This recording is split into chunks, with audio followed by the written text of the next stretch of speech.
Graduated from Seattle U Education School in '06. Got hired here in the spring and started the fall of '06 as an English teacher, language arts teacher. So I'm in my 4th year.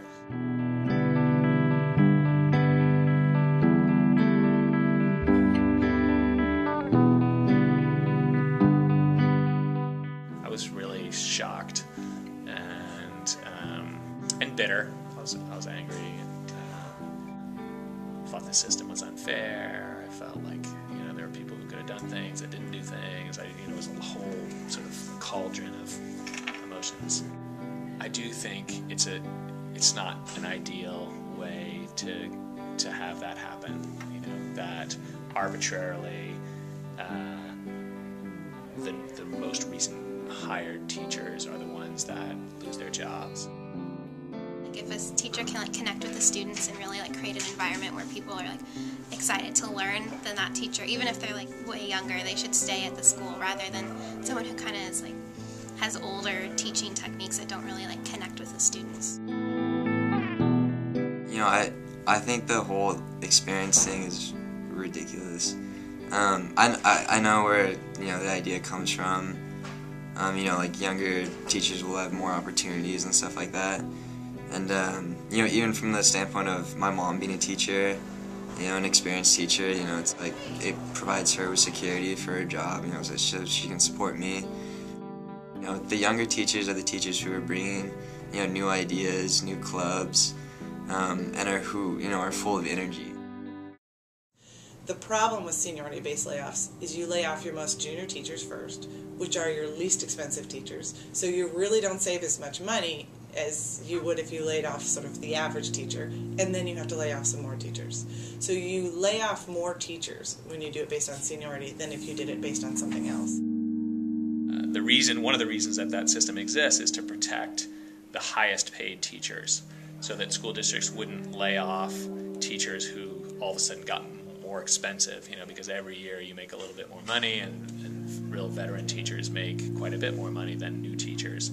And so there is a kind of logic to protecting that system. Some cases I do think that's a little unfair because they don't really critique them on how well of a teacher they are. I mean, we still have some teachers that I personally think don't think they should be teachers right now.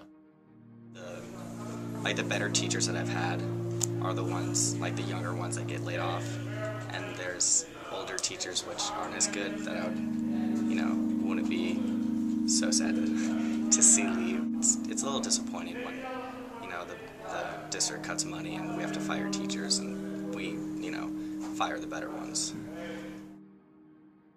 There are teachers who aren't, who have burned out or who just aren't great teachers, who somehow have stayed in the system long enough that they're protected. And you were asking me before about how I felt that day. One of the things I felt was,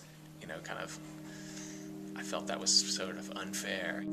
Or most district leaders have a sense of who their best teachers are, who their average teachers are, and who their worst teachers are. But right now, and in Seattle, not an exception, we haven't done a lot of work to exit those teachers that are the worst. And I think if you pulled the numbers on the last 10 years on how many teachers have been let go based on performance, you would find ridiculously small numbers of teachers.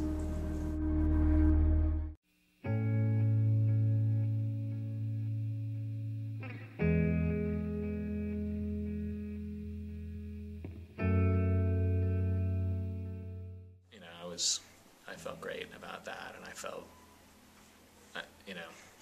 it was just sort of a good feeling to have that stability back. At the same time, I was still teaching with 3 teachers at that point in this department alone who didn't have jobs.